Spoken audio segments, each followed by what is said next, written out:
Good evening students. तो हम लोगों ने जो लास्ट सेशन था बायोटेक्नोलॉजी का, उसमें हम लोगों ने पढ़ा था the basics of the recombinant DNA technology, जिसको हम लोग दूसरे नाम से जानते हैं जेनेटिक इंजीनियरिंग की। तो लास्ट सेशन में हम लोगों ने जो चीज पढ़ी थी उसमें हम लोगों ने कंप्लीट एक ओवरव्यू देख लिया था रिकॉम्बिनेंट डीएनए टेक्नोलॉजी का।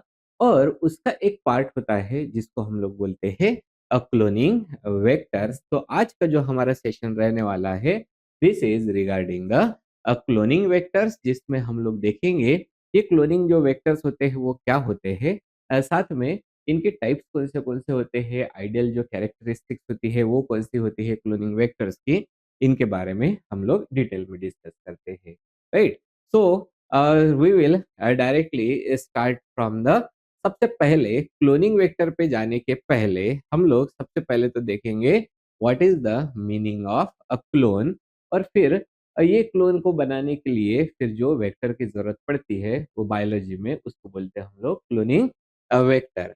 तो क्लोन क्या होता है? क्लोन हम लोग ऐसे चीजों को रेफर कर सकते हैं, मतलब ये क्लोन जो होता है वो होता है ग्रुप ऑफ ऑर्गेनिज्म या फिर सेल्स और डीएनए मॉलिक्यूल्स, इनका ग्रुप होता है जो कि बनते हैं या फिर जिसको हम लोग बोलेंगे विच arise from the single individual, जिसके वजह से वो जेनेटिकली आइडेंटिकल होते हैं। तो सिंपल लैंग्वेज में जो क्लोन मतलब वो ग्रुप होता है, ग्रुप ऑफ डीएनए कहलाओ, डीएनए ग्रुप ऑफ सेल्स कहलाओ या फिर ग्रुप ऑफ ऑर्गेनिज्म कहलाए, जो कि एक सिंगल सोर्स से बनता है और जो जेनेटिकली आइडेंटिकल होते हैं उनको हम लोग बोलते हैं क्लोन।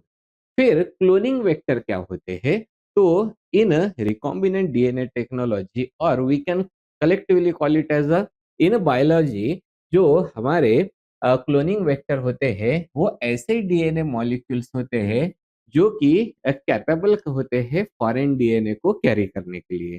तो फॉरेन डीएनए को जो कैरी करके लेके जाता है उसको हम लोग बोलते हैं क्लोनिंग वेक्टर। राइट।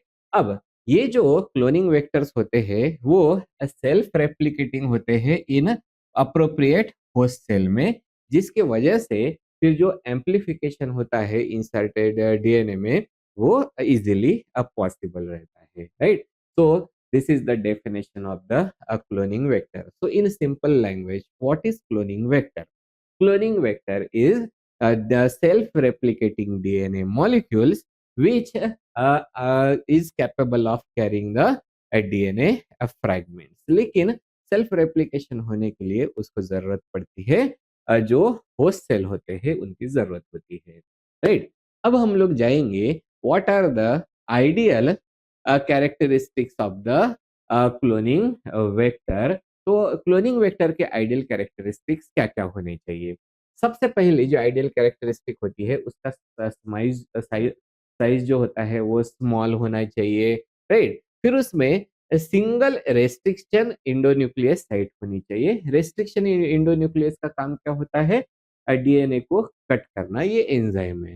राइट। फिर उसके पास में होना चाहिए origin of the replication and it should have the selectable genetic markers. तो अभी हम लोग अगर इनको डिटेल में देखेंगे तो वन बाय वन हम एक एक के बारे में डिस्कस करते हैं। हम लोग जो अभी डिस्कशन हमारा चालू था that was the characteristics of the ideal vector, जिसमें सबसे पहला तो जो कैरेक्टरिस्टिक था हम लोगों ने जिसके बारे में देखा था, उसकी जो आइडियल वेक्टर जो होते हैं उनकी साइज जो होती है वो स्मॉल होनी चाहिए, क्योंकि जो स्मॉल वेक्टर होते हैं वो इजी होते हैं मैनिपुलेट करने के लिए और वो इजीली या फिर इफिशिएंटली वो जो होते हैं वो रेप्लिकेट हो जाते हैं।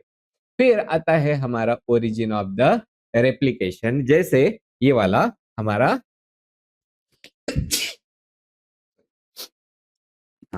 So this is the origin of the replication. Origin of replication वो होता है जो ऐसा साइट जो हमारे वेक्टर का जो कि अलाउ करता है वेक्टर को replicate independently inside the host cell, मतलब वहीं से जो वेक्टर होता है उसका रेप्लिकेशन स्टार्ट होता है in the host cell. Next जो चीज होती है वो कहलाते हैं सिलेक्टेबल मार्कर जीन।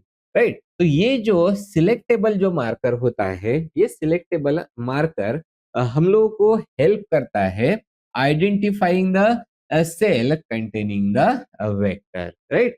मतलब कोई भी सेल है उसके अंदर या फिर कोई भी सेल होता है जिसमें वेक्टर है, उसको आइडेंटिफाई करने के लिए हम लोगों को ये सिलेक्टेबल मार्कर जीन हेल्प करता है। फॉर एग्जांपल जैसे एंटीबायोटिक रेजिस्टेंट के जो जीन होते हैं। फिर इसके पास में होने चाहिए मल्टीपल क्लोनिंग साइट। तो अगर हम लोग यहाँ पे देखेंगे, ये तो हो गया हमारा एंटीबायोटिक रेजिस्टेंट जीन। तो यहाँ पे होते हैं हमारे मल्टीपल जो क्लोनिंग साइट्स होते हैं। ये वो रीजन होते हैं जिनके पास में several restriction enzyme recognition sites होते हैं for the insertion of the foreign DNA, right. उसके बाद में उनकी जो आइडियल प्रॉपर्टी है उसमें आता है हाई कॉपी नंबर। मतलब ये जो वेक्टर्स होते हैं they should enable the production of many copies of inserted DNA.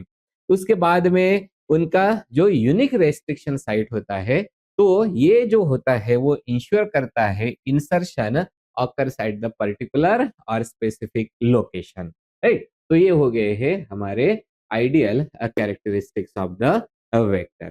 तो जो भी हमारे क्लोनिंग वेक्टर होते हैं उनके फिर इसेंशियल कंपोनेंट्स, जो अभी आइडियल कैरेक्टरिस्टिक्स देखा था, उनमें से कुछ बहुत ही इसेंशियल कंपोनेंट्स होते हैं क्लोनिंग वेक्टर्स के, उनके बारे में हम लोग देखते हैं। तो पहला होता है वो कहलाता है origin of the replication, that is this is the ori, जिनके बारे में जस्ट हम लोगों ने डिस्कस किया था। ये ऐसा स्पेसिफिक डीएनए सीक्वेंस होता है जहां से डीएनए का जो रेप्लिकेशन होता है वो स्टार्ट होता है, और यही जो होता है वो डिटरमाइन करता है copy number of the vectors. For example जैसे PBR322 ओराई, ओके, तो ये हो गए हमारा ओरिजिन ऑफ द रेप्लिकेशन। जो दूसरा एसेंशियल कंपोनेंट होता है क्लोनिंग वेक्टर का, वो कहलाता है सिलेक्टेबल मार्कर। तो ये जो हमारा सिलेक्टेबल मार्कर होता है, ये सिलेक्टेबल मार्कर वो जीन होते हैं जो कि अलाउ करते हैं identification of the cell which carry the vectors, right. अब जैसे कॉमन मार्कर्स हो गया, कौन सा वाला? एम्पिसिलिन रेजिस्टेंस जीन, जिसको हम लोग क्या बोलते हैं? AMPR, जो कि अलाउ करता है growth of the microorganism और the cell in presence of the ampicillin. अगर टेट्रासाइक्लिन रेजिस्टेंस जीन प्रेजेंट रहा तो वो अलाउ करेगा growth in the presence of the tetracycline, और अगर कैनामाइसिन रेजिस्टेंट रहा तो कैनामाइसिन के प्रेजेंस में ग्रोथ हो जाएगा। मतलब ये जो सेल्स होते हैं इन वेक्टर के बिना ये बिल्कुल सर्वाइव नहीं कर पाएंगे इन द एंटीबायोटिक मीडियम। उसको बोलते हैं हम लोग सिलेक्टेबल मार्कर। उसके बाद में आता है हमारा मल्टीपल क्लोनिंग जो साइट्स होते हैं, इन्हीं को हम लोग बोलते हैं पॉलीलिंकर्स। तो ये जो पॉलीलिंकर्स होते हैं बेसिकली ये शॉर्ट डीएनए सीक्वेंस होते हैं जिनके पास में सेवरल रेस्ट्रिक्शन जो एंजाइम होते हैं उनके साइट्स प्रेजेंट होते हैं। और ये जो रेस्ट्रिक्शन एंडोन्यूक्लियस होता है उनका काम ही क्या होता है? वहां से जो डीएनए का सीक्वेंस होता है उसको ब्रेक करना, ताकि फिर फॉरेन का जो डीएनए फ्रेगमेंट होगा वो वहां पे आके आराम से अटैच हो जाए, राइट। जिसकी वजह से ये जो होते हैं वो अलाउ करते हैं insertion of the foreign DNA, right. ये हो गया। उसके बाद में नाम आता है जिनको बोला जाता है, जो कि कहलाते हैं रिपोर्टर जीन। ये रिपोर्टर जीन ऐसे प्रोडक्ट बनाते हैं जो कि हेल्प करते हैं, तो ये हेल्प करते हैं identify successfully the recombination event हुआ है या फिर नहीं हुआ है, वो आइडेंटिफाई करते हैं, जिनका काम होता है रिपोर्टर जीन। फॉर एग्जांपल अगर हम लोग बात करते हैं लैक जेड जीन की, तो ये अगर हम लोग यहाँ पे देखेंगे कि अगर फॉरेन डीएनए इंसर्ट हुआ है लैक जेड में, तो ये जो जीन है वो इनएक्टिव हो जाएगा, और यहाँ पे जो कॉलोनीज होती है वो अपीयर होती है white instead of the blue. इसी को बोला जाता है ब्लू व्हाइट स्क्रीनिंग, राइट। तो इसका सीधा सीधा मतलब क्या होता है? अगर फॉरेन डीएनए इंसर्ट होता है लैक जेड, ओके, लो, तो ये जो लैग जेड जीन होता है, तो ये जो लैग जेड जीन होता है वो इनएक्टिव हो जाएगा, और जो कॉलोनी जो पहले ब्लू हुआ करती थी, अपीयर हुआ करती थी, अब रिकॉम्बिनेशन होने के बाद में ये व्हाइट तरीके से अपीयर होगी। तो ये हो गया है हमारा रिपोर्टर जीन, राइट। तो ये जो हो गए हैं, these are the essential components of the cloning vector। अब हम लोग जाएंगे हमारे types of the cloning vector. वैसे हम लोगों ने ओवरव्यू में देख के रखा था, फिर भी मैं एक बार इनका ओवरव्यू फिर से बताता हूँ और फिर एक एक के बारे में हम लोग डिटेल में पढ़ेंगे। तो सबसे पहला जो टाइप होता है क्लोनिंग वेक्टर का, उनको कहा जाता है प्लाज्मिड। तो ये जो प्लाज्मिड होते हैं, basically this are the small circular double standard DNA molecule जो कि इंडिपेंडेंटली रेप्लिकेट होते हैं बैक्टीरियल क्रोमोसोमल डीएनए के, राइट। तो इसको ही सबसे ज्यादा यूज किया जाता है मॉलिक्यूलर क्लोनिंग में। दूसरे होते हैं वो कहलाते हैं बैक्टीरियोफेज। तो बैक्टीरियोफेज आप लोगों को पता है, ये ऐसे वायरसेस होते हैं जो कि बैक्टीरिया को इन्फेक्ट करते हैं। मतलब ये इफिशिएंटली डिलीवर कर पाएंगे फॉरेन डीएनए को इनटू द बैक्टीरियल सेल में। तीसरे जो होते हैं वो कहलाते हैं कॉस्मिड्स। कॉस्मिड जो होते हैं वो हाइब्रिड वेक्टर्स होते हैं containing feature of both plasmid plus the bacteriophage, उसको बोला जाता है कॉस्मिड, राइट। और उसके बाद में भी हम लोग नेक्स्ट जो देखते हैं वो आता है हमारा आर्टिफिशियल क्रोमोसोम वेक्टर। आर्टिफिशियल जो क्रोमोसोम वेक्टर होते हैं वो ऐसे वेक्टर होते हैं जिनमें ईस्ट आर्टिफिशियल क्रोमोसोम आएगा, बैक्टीरियल आर्टिफिशियल क्रोमोसोम आएगा, और साथ में जो ह्यूमन आर्टिफिशियल क्रोमोसोम भी आता है वो भी इनमें इंक्लूड होता है। तो इनको हम लोग यूज करते हैं जो लार्ज डीएनए के फ्रैगमेंट्स होते हैं उनकी क्लोनिंग में यूज करते हैं। और शटल वेक्टर वो होते हैं जिन जो कि कैपेबल होते हैं for replicating in more than two host organisms. तो उसके पास में दोनों का भी ओरिजिन ऑफ रेप्लिकेशन उसके पास में प्रेजेंट होता है। तो ये हमारे हो गए हैं different different types of the cloning vector. तो ये हम लोगों ने क्लोनिंग वेक्टर्स का देखा है टाइप्स का ओवरव्यू। अभी हम लोग वन बाय वन एक एक के बारे में डिटेल में डिस्कस करेंगे, जिसमें सबसे पहला जो टाइप होता है क्लोनिंग वेक्टर का, they are called as the plasmid. तो बेसिकली जो प्लाज्मिड होते हैं वो एक्स्ट्रा क्रोमोसोमल डीएनए होते हैं। और हाँ, तो इनके बारे में प्रॉपर्टी याद रखना है प्लाज्मिड के बारे में। तो प्लाज्मिड जो है वो extra chromosomal as well as ये होते हैं double stranded circular and self replicating DNA molecules होते हैं जो कि प्रेजेंट होते हैं बैक्टीरिया के अंदर। मतलब ये जो क्रोमोसोम के अंदर वाला ये डीएनए नहीं है, क्रोमोसोम के एक्स्ट्रा क्रोमोसोमल मतलब क्रोमोसोम के बाहर जो सर्कुलर में प्रेजेंट रहता है, that is circular DNA, that will be called as the plasmid. तो ये जो प्लाज्मिड होते हैं वो रेप्लिकेट होते हैं इंडिपेंडेंटली ऑफ क्रोमोसोमल डीएनए। अब ये जो प्लाज्मिड होते हैं उनकी जनरल कैरेक्टरिस्टिक क्या होती है, अब मैं बता रहा हूँ प्लाज्मिड के बारे में। तो ये जो प्लाज्मिड होते हैं इनका जो कॉपी नंबर होता है वो लो होता है, दैट इज 1 to 4 पर सेल। और कभी कभी जो हाई कॉपी नंबर होता है वो होता है 10 to 100 पर सेल का।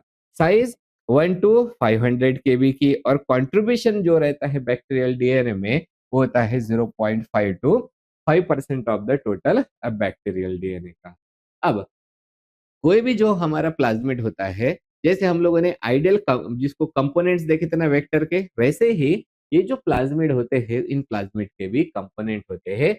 सबसे पहला तो रहेगा हमारा ओरिजिन ऑफ द रेप्लिकेशन, जिसको हम लोग बोलते हैं ओराइसाइट, राइट।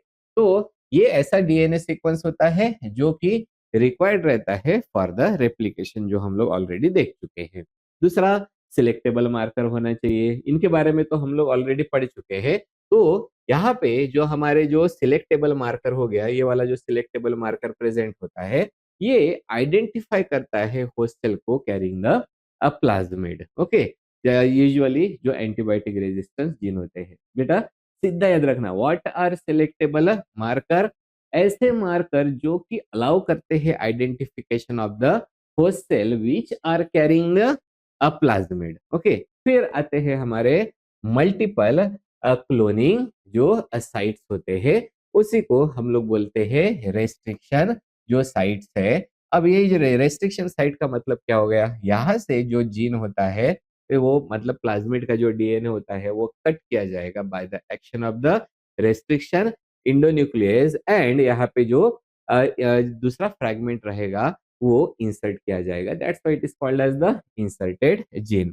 फिर जो होता है वो आता है प्रोमोटर रीजन। प्रोमोटर रीजन वो होता है जो कि इनेबल करता है transcription of the inserted gene, right. तो ये जो हमारा प्रोमोटर रीजन है वो इनेबल करता है transcription of the inserted gene. जैसे हमारे यहाँ पे जो आरएनए पॉलीमरेज होते हैं वो बाइंड करते हैं यहाँ पे टू इनिशिएट द ट्रांसक्रिप्शन।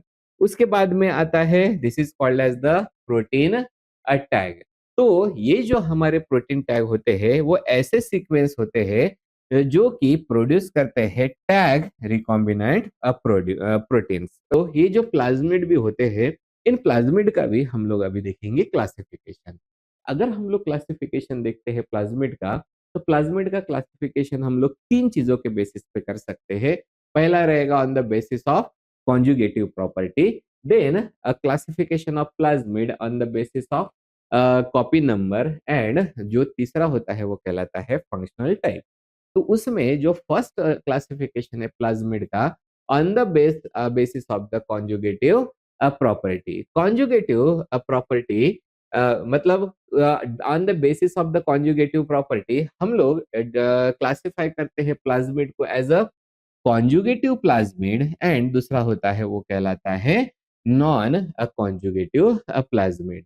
तो ये जो कॉन्जुगेटिव प्लाज्मिड होते हैं वो कैरी करते हैं ट्रांसफर जीन, जिनको हम लोग ट्रांस जीन बोलते हैं, जिसकी वजह से जो बैक्टीरियल कॉन्जुगेशन होता है वो पॉसिबल होता है। तो यहाँ पे जैसे ये जो यहाँ से जो एक दूसरे के साथ में ये अटैच हो रहे हैं, दैट इज द कॉन्जुगेशन। तो ये जो on the basis of conjugation जो अ, जिनके पास में जो ट्रांसफर जीन होते हैं और जो फैसिलिटेट कर सकते हैं कॉन्जुगेशन को, उसको हम लोग बोलते हैं कॉन्जुगेटिव प्लाज्मिड। और जिनके पास में ट्रांजीन्स नहीं होते, मतलब वो ट्रांसफर नहीं कर पाते हैं इंडिपेंडेंटली, तो इनको हम लोग बोलते हैं नॉन कॉन्जुगेटिव प्लाज्मिड। फिर जो दूसरा होता है classification of plasmid on the basis of copy numbers. On the basis of copy numbers हम लोग इनको डिफाइन करते हैं एज अ स्ट्रिंजेंट प्लाज्मिड और द रिलैक्स प्लाज्मिड। तो ये जो स्ट्रिंजेंट प्लाज्मिड होते हैं ऐसे प्लाज्मिड होते हैं जो कि अटैच रहते हैं बैक्टीरियल जीनोम के साथ में। जैसे जैसे ये प्लाज्मिड दिखाई दे रहा है, तो ये जो रेड वाला प्लाज्मिड है वो अटैच है बैक्टीरियल जीनोम के साथ में, वो फ्री नहीं है। ओके, तो ये तभी रेप्लिकेट हो पाएगा जब ये जो बैक्टीरियल जो डीएनए होता है या फिर बैक्टीरियल जीनोम जब रेप्लिकेट होगा, तभी ये प्लाज्मिड जो होता है वो रेप्लिकेट होगा। लेकिन रिलैक्स प्लाज्मिड वो होते हैं, राइट, जो कि फ्री रहते हैं इन द साइटोप्लाज्म। मतलब इनका जो रेप्लिकेशन है वो इंडिपेंडेंट रहेगा on the replication of the bacterial genome के, जिसके वजह से ये जो स्ट्रिंजेंट प्लाज्मिड रहते हैं वो लिमिटेड नंबर में रहते हैं, और जो रिलैक्स प्लाज्मिड होते हैं वो लार्ज नंबर में प्रेजेंट रहते हैं इन द सेल, राइट। उसके बाद में नेक्स्ट जो आता है जो classification of plasmid based on the functional type. तो इनमें जो ये जो प्लाज्मिड होते हैं वो दो तरीके से क्लासिफाई होते हैं। एक पहला कहलाता है F plasmid which is also called as the fertility plasmid, और दूसरा होता है R plasmid which is called as the resistance applied plasmid. तो एफ प्लाज्मिड वो होता है सिंपली ये इसके पास में जीन प्रेजेंट रहता है which is responsible for the gene transfer in the bacteria. और जो आर मतलब यहाँ पे जैसे यहाँ पे एफ प्लाज्मिड है जिसकी वजह से फिर वो कॉन्जुगेशन होकर जीन को ट्रांसफर करेगा, लेकिन आर प्लाज्मिड जो होते हैं वो रेजिस्टेंस प्लाज्मिड जो कि कैरी करते हैं एंटीबायोटिक, जो रेजिस्टेंस जीन है उनको कैरी करते हैं। तो ये हो गए हैं हमारे functional type of the plasmid. अब जो मोस्ट कॉमन जो हम लोग प्लाज्मिड को यूज करते हैं in the recombinant DNA technology, उस प्लाज्मिड का नाम है PBr322, राइट। तो ये वाला एक पॉइंट अच्छे से याद रखना है, what is the PBr322। So PBr322 is the most common plasmid vector होता है, राइट। तो ये सबसे ज्यादा यूज होने वाला प्लाज्मिड वेक्टर है। अब ये इसकी जो डीएनए की लेंथ होती है वो होती है 4361 बेस पेयर की। अब इसके इंपॉर्टेंट फीचर्स क्या होते हैं जिसके वजह से ये सबसे ज्यादा यूज होने वाला प्लाज्मिड होता है, तो हम लोग ये देखते हैं। इसके पास में प्रेजेंट है एम्पिसिलिन रेजिस्टेंट जीन, ओके, तो ये वाला हो गया। उसके बाद में टेट्रासाइक्लिन रेजिस्टेंट जीन भी होता है, और इसको यूज किया जाता है as a selectable marker for the clone identification. और साथ में इसके पास में फिर ये जो हमारे रेस्ट्रिक्शन एंजाइम साइट्स होते हैं, तो कौन से आते हैं, तो ये वाला पहला हो गया ECORI, उसके बाद में BAMHI, उसके बाद में आता है SA2। तो ये वाले उसके पास में रेस्ट्रिक्शन एंजाइम साइट्स होते हैं। रेस्ट्रिक्शन एंजाइम साइट्स का मतलब ही वो होता है जिसके ऊपर रेस्ट्रिक्शन इंडोन्यूक्लियस एक्ट करेगा, और वहां से कट करने के बाद में वहां पे जो फॉरेन फ्रैगमेंट होता है वो इजीली इंसर्ट किया जा सकता है। इसलिए PBr322 it is the most common plasmid vector, right. उसके बाद में जो नेक्स्ट क्लोनिंग वेक्टर आता है वो होता है हमारे बैक्टीरियोफेजेस। तो बैक्टीरियोफेजेस मतलब कौन होते हैं, वे ये बेसिकली होते हैं वायरसेस जो कि replicate होते हैं within the bacteria. In simple language, we can say bacteriophages are the bacterial viruses, मतलब ऐसे वायरसेस जो कि अटैक करते हैं बैक्टीरिया पे, उनको बोलते हैं बैक्टीरियोफेजेस, राइट। अब ये जो फेज का जो डीएनए होता है, मतलब ये जो जेनेटिक मटेरियल होता है इन वायरसेस का, बैक्टीरियोफेज का, ये या तो इंटीग्रेट करेगा इन द बैक्टीरियल क्रोमोसोम में, नहीं तो वो रिमेन रहेगा as a independent DNA molecule, right. तो ये जो फेज वेक्टर होते हैं, ये फेज वेक्टर जो होते हैं वो एक्सेप्ट कर सकते हैं लार्जर डीएनए फ्रैगमेंट्स को देन द प्लाज्मिड, इसलिए वो हमारे काम के ज्यादा आ जाते हैं अगर हम लोगों को लार्जर जो डीएनए के फ्रैगमेंट्स है उनको अगर कैरी करना हो तो, right. So this is the starting of the bacteriophage. अब इसमें जो फेमस होता है वो एग्जाम्पल है बैक्टीरियोफेज का, दैट इज लैम्बडा बैक्टीरियोफेज, और उसका नाम है बैक्टीरियोफेज लैम्बडा। तो ये जो बैक्टीरियोफेज लैम्बडा होता है ये one of the most studied bacteriophage है फॉर द ई कोलाई, और उसको सबसे ज्यादा हम लोग यूज करते हैं, मतलब वो बैक्टीरियोफेज वेक्टर यूज होता है वो होता है lambda bacteriophage as a cloning vector.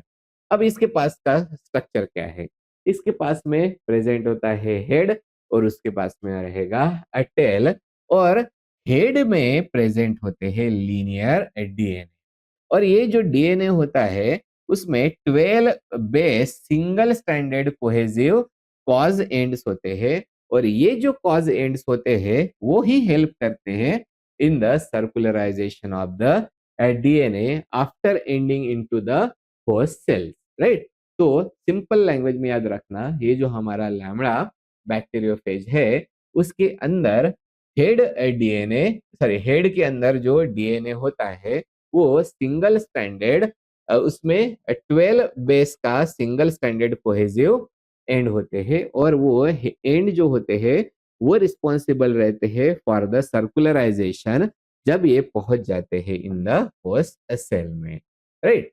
अगर हम लोग फेज जो हमारा लैम्बडा है इसका अगर लाइफ साइकिल देखेंगे तो उसमें दो लाइफ साइकिल होते हैं। एक कहलाता है हमारा लाइटिक साइकिल, जिसमें जो फेज डीएनए होता है वो सबसे पहले होस्ट में जाता है, और होस्ट में जाने के बाद में उसका हो जाता है सर्कुलराइजेशन एंड द रेप्लिकेशन। पहली कौन सी वाली साइकिल है, लाइटिक साइकिल। सिंपल लैंग्वेज में याद रखना है, लाइटिक साइकिल वो साइकिल होती है जहाँ पे वायरस जो होता है वो सेल के अंदर जाता है, वहां पे रेप्लिकेट होता है, और बाद में सेल का रप्चर करके बाहर निकलता है। और लाइसोजेनिक साइकिल वो होती है जहाँ पे वायरस का जो जेनेटिक मटेरियल है वो इंटीग्रेट हो जाता है होस्ट सेल के जेनेटिक मटेरियल के साथ में, और वो कंटिन्यूअसली रेप्लिकेट होते रहता है, राइट।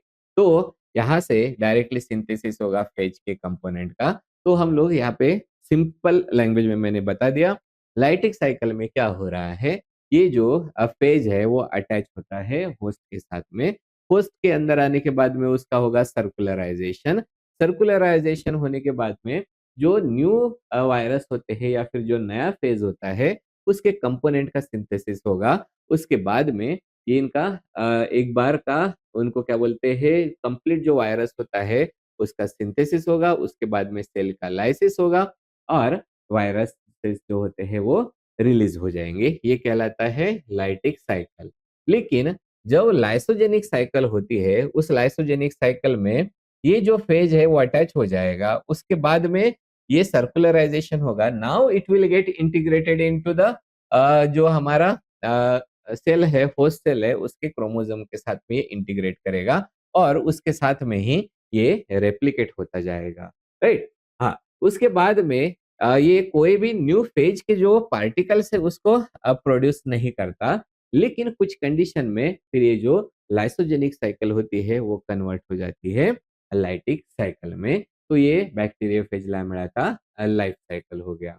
अब हम लोग इसको जो बैक्टीरियोफेज लैमेडा होता है उसको हम लोग यूज क्यों करते हैं एज अ क्लोनिंग वेक्टर। जैसे हम लोगों ने प्लाज्मिड के बारे में देखा था, उनको आसान क्यों होता है क्लोनिंग वेक्टर यूज करने के लिए, वैसे ही बैक्टीरियोफेज लैमेडा को यूज करना आसान इसलिए होता है क्योंकि उसका जो 50% जो लैम्बडा का डीएनए होता है, मतलब जो लैम्बडा फेज होता है, उसमें से सिर्फ 50% डीएनए जो है वो इसेंशियल है उस पे वायरस के फंक्शन के लिए। मतलब जो हम लोगों ने अभी यहाँ पे ये जो वायरस देखे वाला है, ये लैम्बडा, तो इसके पास में जितना भी डीएनए है उसमें से सिर्फ 50% ही इसेंशियल है इसके फंक्शन के लिए। बाकी का जो 50% होता है वो इसेंशियल नहीं होता। इसलिए हम लोग अप्रोक्सीमेटली जो 25 केबी का फॉरेन डीएनए है उसमें आसानी से इंसर्ट कर सकते हैं। मतलब ये जो फॉरेन डीएनए होता है वो आसानी से रिप्लेस कर देगा नॉन इसेंशियल, जिसको स्टफर डीएनए बोला जाता है इन द फेज जीनोम। ये सबसे बड़ा एडवांटेज होता है। मतलब फेज बैक्टीरिया वो है पास में जो 50% डीएनए है वो उसके काम मतलब 50% डीएनए में वो अब फंक्शन कर सकता है। बाकी का जो होता है उसमें हम लोग जो फॉरेन डीएनए होता है वो उसको इंसर्ट कर सकते हैं। और इसके एडवांटेज ये होते हैं कि ये इफिशिएंट इन विट्रो पैकेजिंग होता है रिकॉम्बिनेंट डीएनए डीएनए का इनटू द फेज पार्टिकल, और डायरेक्टली इन्फेक्शन होता है of the host cell without the need of the transformation. और ये अलाउ करता है cloning of the larger DNA fragments का, राइट। तो ये हो गया हमारा बैक्टीरियोफेज लैम्बडा।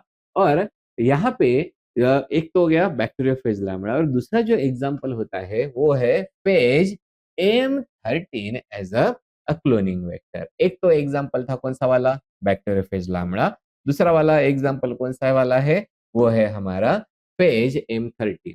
अब ये जो फेज M13 है ये 6.4 केबी का ही होता है। तो ये सिंगल स्ट्रैंडेड डीएनए बैक्टीरियोफेज होता है इकोलाई का। मतलब ये भी इकोलाई का ही वायरस है, बैक्टीरियोफेज है, लेकिन ये सिंगल स्ट्रैंडेड डीएनए बैक्टीरियोफेज होता है।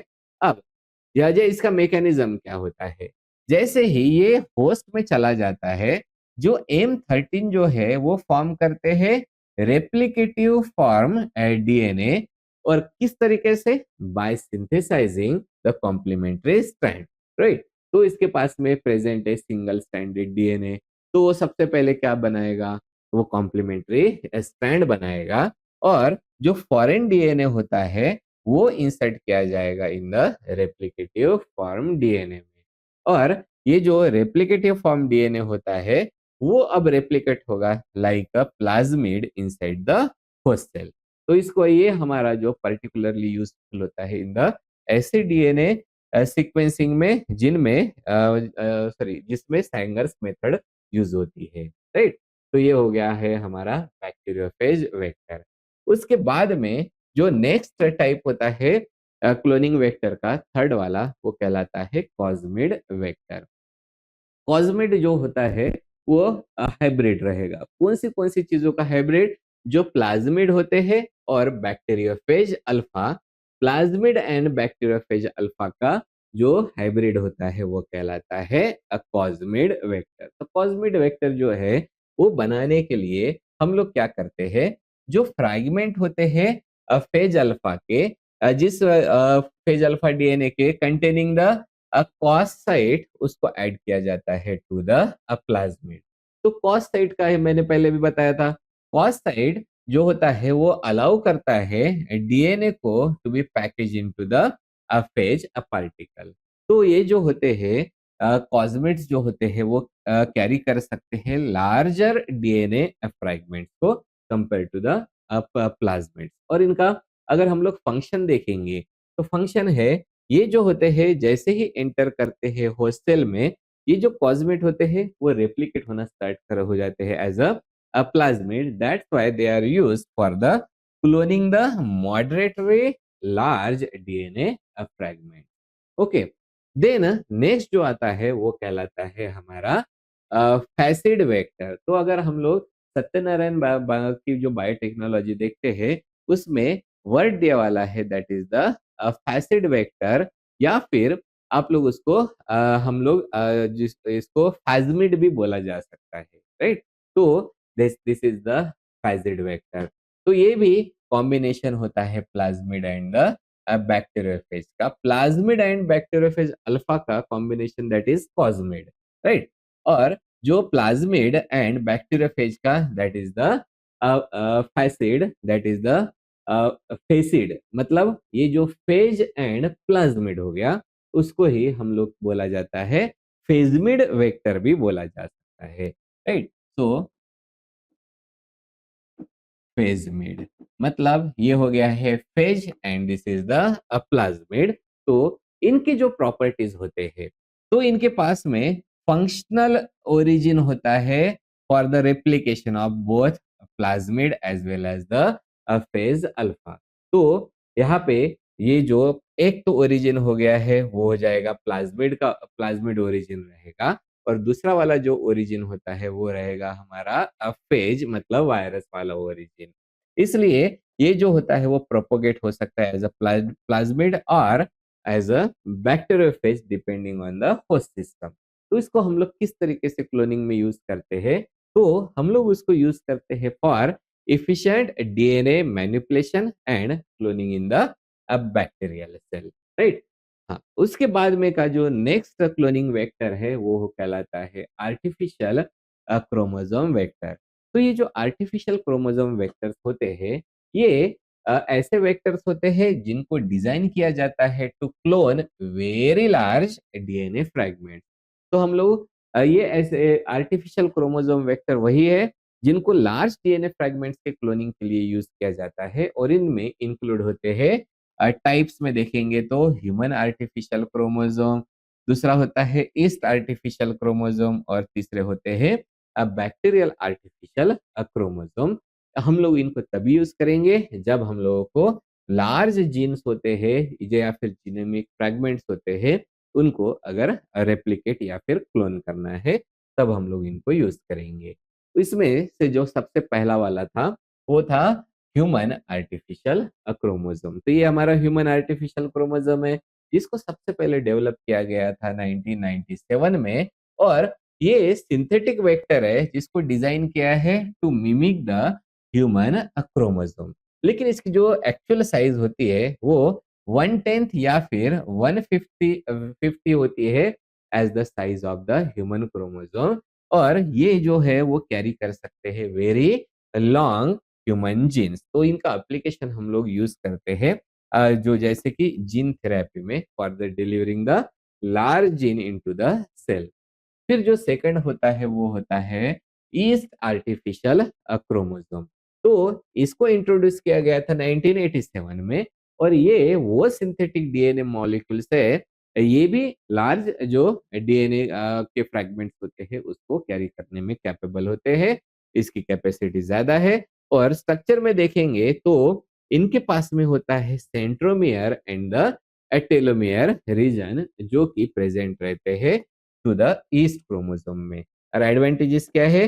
This are capable of stable replication inside the yeast cell, तो ये कहलाते हैं हमारे ईस्ट आर्टिफिशियल क्रोमोसोम। और तीसरे होते हैं वो कहलाते हैं बैक्टीरियल आर्टिफिशियल क्रोमोसोम। और बैक्टीरियल आर्टिफिशियल क्रोमोसोम ये डिराइव हो किए गए हैं from the F plasmid of the bacteria. तो इनकी जो कैपेसिटी होती है डीएनए के फ्रेगमेंट को कैरी करने की, वो होती है अप टू 30 केबी के डीएनए को ये कैरी कर सकते हैं। और उनको हम लोग यूज करते हैं एक्सटेंसिवली, जो ह्यूमन जीनोम प्रोजेक्ट होता है या फिर जो जीनोम का सीक्वेंसिंग प्रोजेक्ट होता है उसमें यूज किए जाते हैं। और जैसे हम लोगों ने, मैंने पहले बोला था ना कि जो ह्यूमन जीनोम प्रोजेक्ट था उसमें भी उसको काफी ज्यादा यूज किया गया था because of its higher stability. और सबसे जो लास्ट वाला जो हमारा क्लोनिंग वेक्टर होता है वो क्लोनिंग वेक्टर है शटल वेक्टर। शटल वेक्टर सीधा ही याद रखना है, वो वेक्टर होते हैं मतलब शटल वेक्टर जो जो है वो ऐसे प्लाज्मिड होते हैं जिनमें कैपेबिलिटी होती है replicating in the two different host cell. तो ऐसे वेक्टर जिन जिन जिनके पास में कैपेबिलिटी होती है दो होस्ट सेल में रेप्लिकेट होने की, उनको बोला जाता है शटल वेक्टर। जैसे एक शटल वेक्टर हो रहा का एग्जांपल अगर हम लोग देखेंगे तो वो ई कोलाई एंड स्ट्रेप्टोमाइसिन, बाद में वही वेक्टर कहाँ पे जाएगा, sorry, E coli and Streptomyces दोनों में भी ये ये होता है, रेप्लिकेट हो सकता है। या फिर ऐसा वेक्टर जो कि ऐसा शटल वेक्टर जो कि बैक्टीरिया और ईस्ट इन दोनों में भी ये रेप्लिकेट हो सकता है। तो इसके कैरेक्टरिस्टिक क्या होते हैं?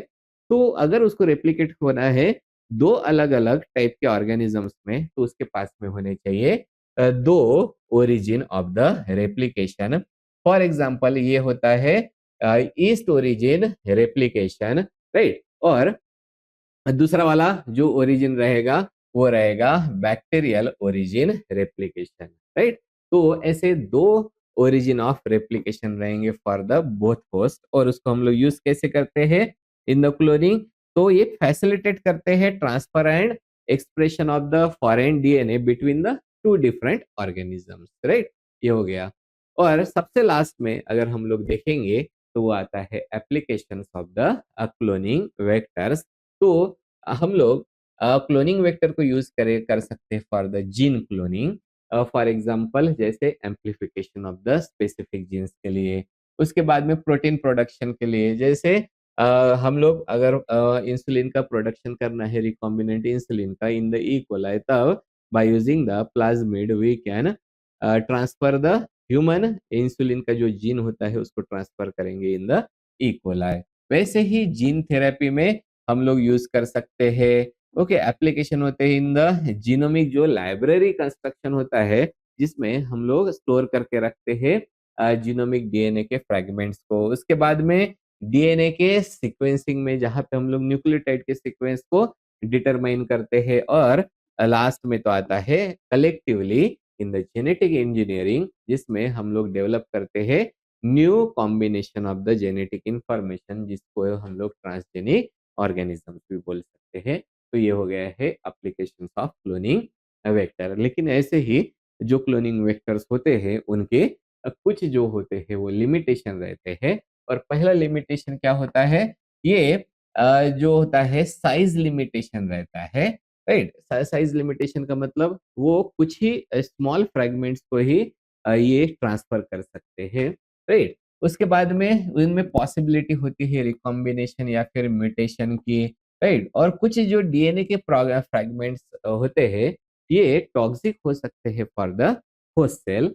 और चौथा वाला जो लिमिटेशन रहेगा वो होता है expression of the clone gene may not occur in the bacterial system, right. तो ये हो गए हैं हमारे limitations of the cloning vector. तो इस तरीके से हम लोगों ने एक पूरा सेशन कंप्लीट किया वाला है ऑन द क्लोनिंग वेक्टर्स।